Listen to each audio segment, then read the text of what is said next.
Are NSE and BSE same? Let us understand by this example. Imagine two shopping malls. Mall A, NSE. This is a newer, modern mall with a lot of big popular brands. It's known for being faster and more technology-driven. And a lot of people like shopping here. Mall B, BSE. This is the oldest mall in town.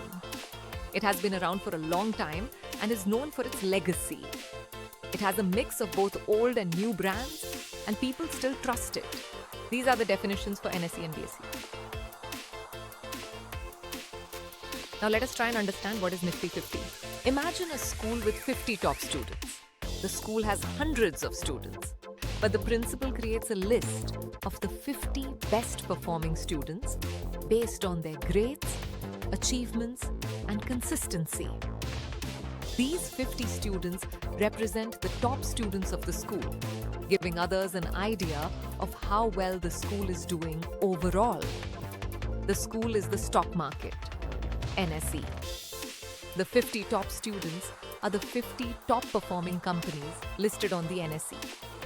Just like the list shows how the school is performing, the Nifty 50 index shows how the stock market is performing by tracking the performance of these 50 companies.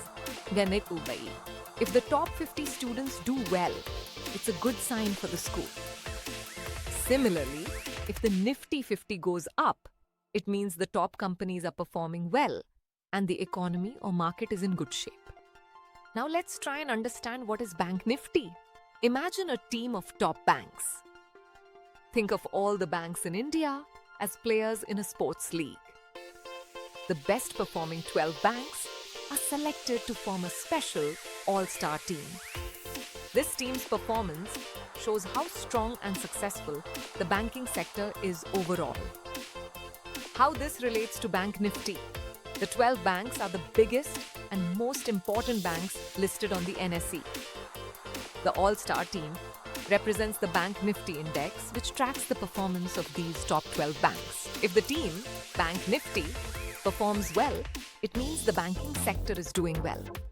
If the team struggles, it indicates challenges in the banking industry. Follow BullTamers and let's get rich together.